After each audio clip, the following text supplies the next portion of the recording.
Quem costuma andar de bicicleta sabe que o tráfego não é nada fácil. Em todo o Brasil, faltam ciclovias e espaços adequados para as bicicletas que acabam disputando espaço entre os automóveis. Na Justiça Catarinense, não são raros os casos de briga entre ciclistas e motoristas. Confira na reportagem. Carros e bicicletas dividindo a mesma pista. Uma combinação perigosa. O carro tem que manter a distância. Se não tem espaço, fica difícil, fica complicado. O aumento cada vez maior do número de carros e a falta de ciclovias nas cidades trazem ainda mais complicações. Um acidente entre um carro e uma bicicleta em 2005 na cidade de Blumenau acabou virando caso de justiça. O ciclista esse estava numa cidade de muito movimento, num perímetro urbano, intentou uma travessia de inopino e foi colhido pelo automóvel. Teve lesões, né? Não muito graves, mas teve lesões corporais. E ele ajuizou então uma ação indenizatória por dano moral e material. A decisão saiu agora.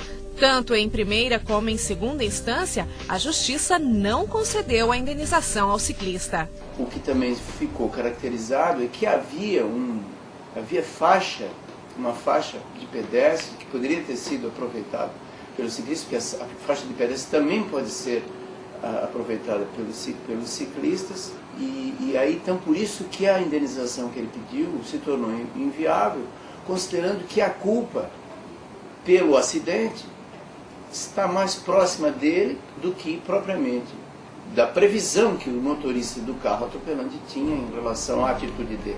Conforme a coordenadora do Departamento de Educação do Detran de Florianópolis, bicicletas são consideradas veículos e seus condutores têm direitos e deveres previstos no Código Brasileiro de Trânsito. Os deveres, principalmente de saber que ele está conduzindo um veículo, que não é um brinquedo, e como veículo ele tem obrigação de respeitar toda a legislação de trânsito vigente, ou seja, ele deve seguir de acordo com as normas e de acordo com o sentido dos veículos, que é um dos grandes problemas que a gente tem hoje.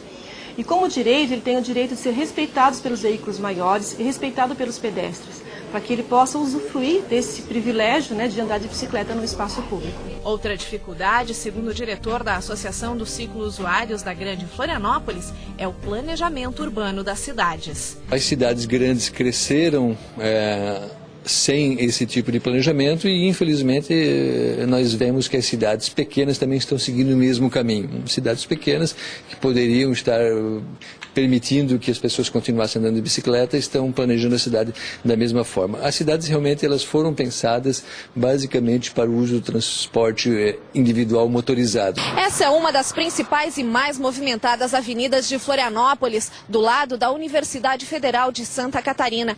Estamos em uma ciclovia e exatamente neste trecho ela acaba. Logo ali na frente existe um cruzamento. A partir daqui, o ciclista que tiver que continuar o seu caminho vai precisar disputar espaço com os carros. Como é que é andar de bicicleta nesse trecho aqui? Bom, eu acho meio complicado, porque pela falta de ciclovia a gente tem que vir bem pela beirada da rua e muitas vezes os carros ficam competindo com a gente, então se torna meio perigoso no fim. É complicado sim, porque os carros geralmente não respeitam a gente, né? É difícil, né? Porque normalmente o motorista está muito mal habituado e existe a ideologia do automóvel que é terrível. A pessoa acha que quando está com um automóvel é dono da verdade, é dono do espaço e a gente tem que tomar cuidado. O brasileiro não tem a cultura de valorizar a bicicleta. Infelizmente, os ciclistas são vistos como cidadãos de segunda classe. Ou seja, se você usa a bicicleta é porque você não tem condições de comprar um carro ou uma moto. E essa visão, essa cultura que nós temos de não valorizar o ciclista faz que o próprio poder público não invista na criação de espaços adequados para o ciclista. E diversas pesquisas que nós temos feito identificam que muitas pessoas gostariam de utilizar a bicicleta, só não o fazem por medo do trânsito. O Justiça Legal termina aqui e você pode acompanhar o